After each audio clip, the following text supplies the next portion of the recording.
چاہے دن ہو، رات ہو، دوپہر ہو، گرمی ہو، سردی ہو، سختی ہو، نرمی ہو، انشاءاللہ العزیز جب تک اشاعت التوحید و سنت اور نوجوانان توحید و سنت کے کارکنوں میں خون کا ایک قطرہ بھی باقی ہے، انشاءاللہ ہم ہر محاذ پر غیر خدا کے مانگتوں سے انشاءاللہ مقابلہ کرنے کے لیے ہر وقت ہر جگہ انشاءاللہ تیار ہیں۔ جب تک جسم میں خون کا آخری قطرہ ہے ہم توحید و سنت کی للکار دیتے رہیں گے اور دیتے جائیں گے انشاءاللہ۔ تو اب جناب من دعوت خطاب میں دیتا ہوں ہمارے جامعہ عربیہ ضیاء الاسلام گجرات کے مفتی جناب مفتی محمد یونس عثمانی صاحب کو، وہ تشریف لائیں اور حقیقت میلاد پر اپنا مختصر خطاب فرمائیں۔ مفتی محمد یونس عثمانی صاحب، ہوش سے بھائی، آپ بندگان خدا ہیں اور غلامان مصطفیٰ ہیں، ذرا پیار اور جوش کے ساتھ نعرے کا جواب دے۔ نعرہ تکبیر، عظمت مصطفیٰ، مقام مصطفیٰ، شان مصطفیٰ، نعرہ تکبیر۔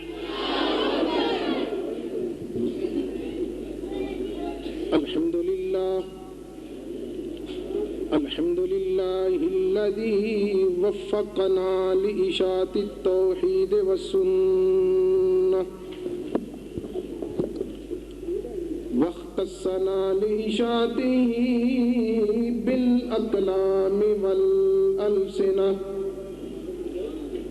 والصلاة والسلام على من جاهد الكفار والمنافقين والمشركين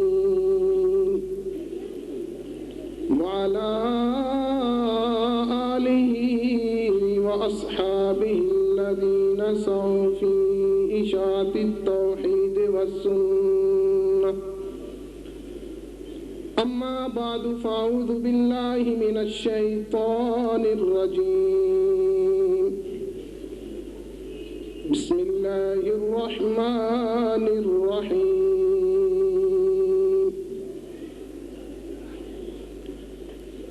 يا أيها النبي إنا أرسلناك شاهدا. وقال النبي صلى الله عليه وسلم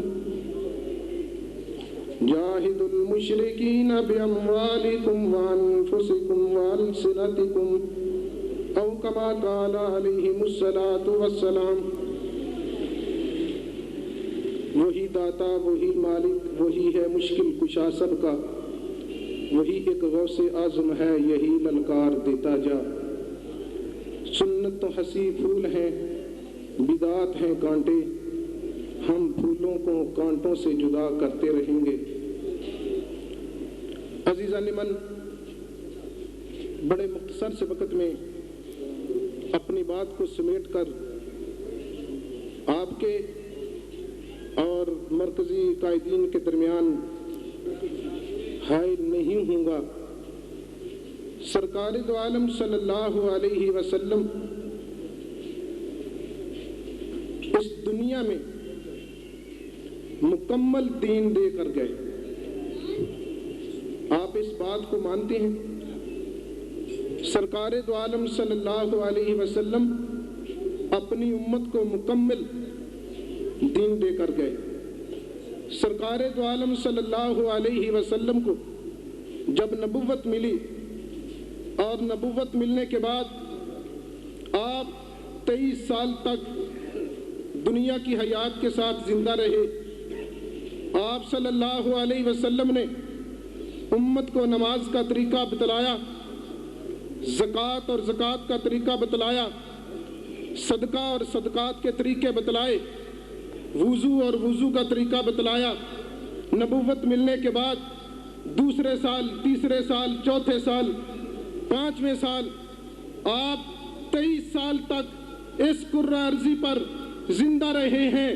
اگر عید میلاد النبی ہوتی تو عید میلاد النبی کا پیغام دیتے، نماز کا طریقہ بتلاتے، عید الفطر تو بتلا دی، عید الاضحیٰ تو بتلائی، لیکن میلاد النبی کے نام سے کوئی عید سرکار دو عالم صلی اللہ علیہ وسلم نے نہیں بتلائی، نہ صحابہ نے پڑھی، نہ سرکار دو عالم صلی اللہ علیہ وسلم نے تعلیم دی۔ اگر ہوتی تو کہہ دیتے، نہیں تھی تو اس لیے کہا نہیں تھا۔ اس لیے امام مالک رحمۃ اللہ علیہ نے فرمایا تھا، من ابتدأ فی الاسلام بدعۃ یری حسنۃ، جس نے اسلام کے اندر بدعت کو فروغ دیا اور بدعت کو ایجاد کیا تھا اور اس نے پھر اس کو دین سمجھا، اسلام سمجھا، فقد زعم ان خان الرسالۃ، اس کا در پردہ یہ عقیدہ ہے کہ سرکار نے خیانت کیا رسالت میں۔ جو پاک پیغمبر کے ساتھ خیانت کا عقیدہ رکھے اس کا اسلام کے ساتھ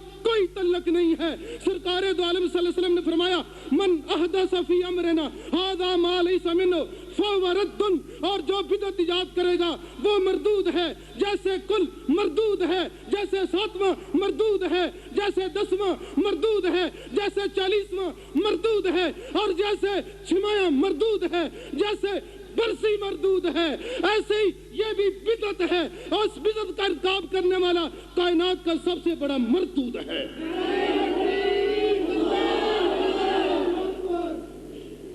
سرکار دو عالم صلی اللہ علیہ وسلم نے فرمایا کہ جو میرے دین میں بدعت کو ایجاد کرے وہ مردود ہے، اور کل اور بدعت 7واں فہو رد، اور 40واں فہو رد، اور بدعت کے عرس فہو رد، غلاف فہو رد، 11ویں کے ختم فہو رد۔ اور آج اشاعت التوحید و سنت کے سٹیج پر میں یہ اعلان کرتا ہوں، توحید و سنت کے ساتھ وابستہ ہوں کہ ہم تادم زیست بدعت کا رد کرتے رہیں گے۔ کوئی ملا، کوئی سیاستدان، کوئی وزیر، کوئی مشیر اس کائنات کا ہمیں اظہار حق سے باز نہیں رکھ سکتا۔ ہمارے قدم میں آنے والا پاؤں سے مسل کر کے جہنم میں چلا جائے گا۔ توحید و سنت کل بھی اپنے پیغام پر کمر بستہ تھی۔ دنیا کا کوئی ظالم حکمران الہ کلمت اللہ سے، پیغمبر کی سنت سے باز نہیں رکھ سکا، اور نہ آج رکھ سکتا ہے، نہ ہمارے بزرگوں کو رکھ سکا، اور نہ ہمیں رکھ سکتا ہے۔ بدعتی کل بھی مشرک اور بدعتی جہنمی تھا، آج بھی جہنمی ہے۔ جب تک یہ بدعت سے توبہ نہیں کرے گا جہنمی رہے گا۔ ہم نے ہر دور میں تقدیس رسالت کے لیے وقت کی تیز ہواؤں سے بغاوت کی ہے۔ آج میلاد پر جو آیات پیش کی جاتی ہیں، سرکار دو عالم صلی اللہ علیہ وسلم نے اپنی 23 سالہ دور نبوت میں اگر یہ آیات تھی، میلاد کیوں نہیں منایا تھا؟ اگر یہ آیات تھی، صدیق نے کیوں نہیں منایا تھا؟ ان آیات کی موجودگی میں فاروق نے کیوں نہیں منایا؟ تو دین کا سب سے زیادہ ٹھیکیدار بن کے ہم پہ فتوی بازی کرتا ہے۔ میں تجھے اعلانیہ مشرک کہتا ہوں، تو کل بھی مشرک تھا، تو آج بھی مشرک ہے۔ جو آج سرکار دو عالم صلی اللہ علیہ وسلم کی سنت کے ساتھ غداری کرے وہ بدعتی ہے، اور جو اللہ کی ذات میں، اللہ کی صفات میں، اللہ کے حکم میں، اللہ کی عبادت میں کسی کو شریک کرے وہ مشرک ہے۔ پھر کب بریلویہ ضالہ مضلہ بوجہ اللہ کی ذات میں شرک کر کے، اللہ کی صفات میں شرک کر کے، اللہ کے حکم میں شرک کر کے، اللہ کی عبادت میں شرک کر کے لا شک کافر ہے، اور کافر کا نہ احترام ہے، کافر کی نہ عزت ہے۔